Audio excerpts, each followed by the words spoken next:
What's going on, YouTube? Find some green here with Dirt and Diamonds Gaming. The first real roster update is less than a week away, and today I want to talk about roster update tips for beginners and maybe some ideas that the more experienced crowd may or may not know. First, let's start with what this roster update is going to consist of and how you should be preparing. Because you should be preparing. My old coach used to say that poor planning and preparation led to piss-poor execution and performance. He was and is absolutely right. Roster updates and working the market, I find, is like the game within the game. It sometimes may seem tedious and overwhelming, but the minute you hit on a player you found and make a good chunk of stubs, it's addictive. Back to what to expect this coming Friday. This Friday, SDS is going to update the rosters. They will update positions, introduce new cards, move guys from team to team, from position to position. They will update pitching stats, and they will update batting stats. Please note that they will not be updating fielding stats or speed stats. They only do that once a year. So if you are banking on a card because he stole a bunch of bases to start the season, I'm sorry, but it's probably not going to happen. I do not believe they will be changing gears, as they have only done one fielding/speed update for as long as I can remember playing this game. And when I say one, I mean one every year. Veteran tip here: Inside Edge does not mean that a card is going to get updated. Inside Edge is just showing the matchup against the current real-life opponent and the boosting or negative impact the player's stats get for that day. It has no real bearing on the roster update. Now, what type of card should you be looking at? That will depend on what type of investor you want to be and what your stub count looks like. Do you want to be one of the investors that get in and out really quickly, or do you want to buy in for the long play with a bronze that may go diamond? I think we've seen one or two of those each of the last two seasons. For me personally, I look at two different types of cards. I never want to be in a card for a long time, especially with live series cards. I look at diamonds and I look at golds. I don't really mess with silvers. I don't really mess with bronze. I find the diamond market is not touched very often because they are slightly expensive and because, well, they're already diamonds. That is where you can have an advantage. Scooping up cards at quick sell price is a great way to make stubs, whether it be silvers, golds, or diamonds. However, you will find less people in on diamonds. Here is a chart of quick sale values for each of the live series cards in the game. I've been using this chart since MLB The Show 22. They have not changed live series values since. Take Marcus Simeon, for example. He's already an 86 overall. He only has a few buy orders that are either at or above quick sell. His contact and power numbers have room for growth. I like to use MLB.com for my research. They give a stat breakdown of the players' last 30, 15, and 7 games, along with their splits against lefties and righties. If you look at Simeon, his stats are up across the board going into the weekend. He's hitting .295 in the season, which is almost 40 points higher than his career average. His slugging percentage is up. He's hit 3 home runs and is batting .323 over the last week leading into the update. His numbers versus righties and lefties look solid so far this season. For me, he's a buy, and I'm going to try to get my hand on as many as possible. I do not think sinking all of your stubs into one player is a good idea. However, if you're buying at quick sell, then there's a minimal risk of losing stubs. You just have to monitor their play. Important thing to remember here is that roster updates, stat tracking for SDS stops on the Wednesday night or after the Wednesday night leading into the update. So this coming Wednesday, when all those games finish, any stats accumulated after that going into Friday will not count towards this update. Now, if Simeon goes 0 for 18 leading up until Wednesday night and into Thursday morning, then I will be quick selling off every single one of the cards that I bought because I bought them at quick sell value. I may consider selling them for higher than that if after the 10% tax that SDS charges on regular sales is taken into consideration. If he continues to perform, I may hold him for the update, but I'm going to watch his market and see. I find it better to sell your holdings to guarantee profit than to wait for SDS to screw up and not upgrade a guy. And if you think I'm lying, see Freddie Freeman and Manny Machado from last year and Adolis Garcia from the year before. The major rule here is don't let FOMO rule your decisions. What is FOMO? FOMO is the fear of missing out. Repeat after me. FOMO is not my daddy. FOMO does not control me. Good. Now that we've gotten that out of the way, let's look and see what a good example of a card that would be where FOMO could potentially hurt you and what you should do to guarantee your profits, but also hedge your bet. Let's look at Zach Gallen.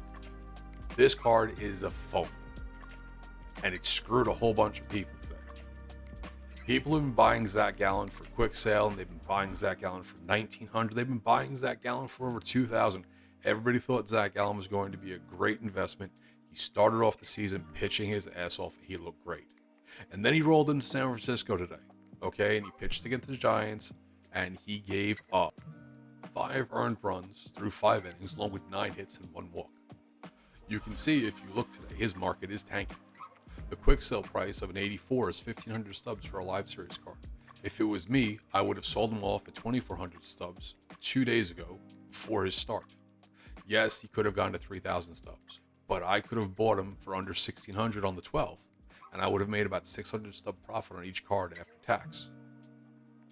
Then I would have turned around and reinvested in the card before the update, probably for around 1,600 stubs again. Now, at this point, I don't know if I'd bother because he's probably not going diamond, which means he's probably going to fall back down to quick sell value. But let's say he didn't have a crap start, okay? I would do this because any gold card that doesn't go diamond on roster update day usually has a massive sell-off by a bunch of people that are pissed off that their investment didn't happen and they're freaking out because they're losing stubs. Now, I would have made anywhere between 6,000 and 60,000 selling him off early and reposition myself to sell him off again in 3 weeks. If I had made 60,000 and put in orders at 1,600, that profit that I would have made would have bought me another 37 gallons while keeping my initial investment in my stub bank to invest in other cards. In the event he does go diamond, I would have just left the buy orders in to see if they filled. It very well might, and has for the last couple of years, unless SDS has updated the market to refund you if your bid is below quick sell value. Let's take a look at another example. Pablo Lopez is a guy that not a lot of people are in on right now. Something that you have to understand about roster updates and pitching, the ERA and win-loss records don't really matter. What matters is if they're striking guys out, how many hits they're giving up, and how many walks they're issuing. In Pablo's case, his whip and batting average against are currently the lowest they've been for his career. Now granted, it's not as many starts, obviously, over the course of this year compared to years past, but it's a start, right? He's averaging less than a hit per inning, and he's striking out more than 1 batter per inning. His record and his ERA suck, but for a roster update, he has a chance to move. If you're buying in here, I would look to get in as close to quick sell as possible, and I would monitor his price once your buy orders fill, and if his price cracks 2,000 before the update, I would consider selling off and trying to reposition again. We take our profits where we can get them. No one wants to miss out, but no one wants to be the one to get stuck holding a bag. Don't let the hype dictate your decisions. Just because the forum, or a guy on Discord, or someone like me is suggesting you buy a guy, or saying that this guy's a stone cold lock to go diamond, does not mean it's going to happen. SDS over the years has shown they manipulate the market. Some guys go diamond that shouldn't, and guys that should don't. They can see all the orders, and they can see all the inventory. I've been burned by guys not getting updated when they fully deserved it in the past. This is why I say to sell when the market is up. That said, do your own research. Buy in if you want, but at least lay your eyes on the guy first. At the end of the day, all we as content creators can do is make suggestions. We cannot make guarantees and have no crystal ball. I can tell you from my years of experience how I handle roster updates. Let's look at Corbin Burns really quick. Burns is most likely going diamond on Friday. He's been pitching well, and he's been diamond before, giving him an easier path to diamond again. At his current price point, you have probably missed the boat to invest and make a large profit. However, you could put in an order at, say, in the 1700s in case he doesn't go diamond. Always trust your gut. If you have a bad feeling about an investment, don't pull the trigger. If you really like the idea, go for it, but make sure the stats are there to back it up. Just because a lot of people aren't in on a guy yet, doesn't mean you're wrong. You just might be one of the first to figure it out. Study the market. See what cards are already higher and assess your level of risk versus the entry point. Go and study the player's stats. Does this player warrant their price and your investment? Okay, let's recap. Number 1, decide what type of investor you plan to be. Number 2, pick which site you're going to use to do your research. Number 3, monitor your investments. Number 4, Inside Edge is not an investment indicator and does not guarantee a card will go diamond. Number 5, FOMO is not your daddy.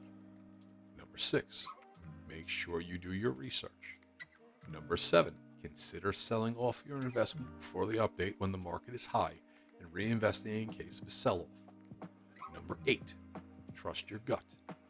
Number 9, ERA, wins and losses do not have any real bearing on a pitcher's attributes. Number 10, speed and fielding updates only happen once a year.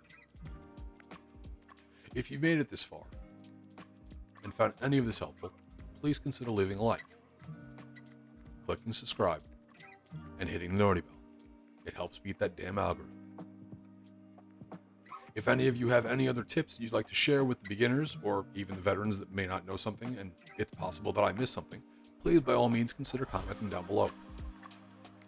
If Friday comes and any of these tips helped you make any stubs, please give us an update. Let everyone know what worked for you. The biggest thing that everybody can understand is knowledge is power. And the more you know, the better chance you have to succeed. And this year, it really seems like SDS is trying to make sure that we don't make nearly as many stubs as years past. For any of you that missed the last video, please go back and check it out. There are definitely some investments that you can be making on a weekly basis that don't involve roster updates. I will link that video at the end of this one. Like I said, I would definitely suggest checking it out. We made a killing this past week, and anybody who saw that video, I'm pretty sure they did too. I appreciate the time as always. And until next time, have a good one.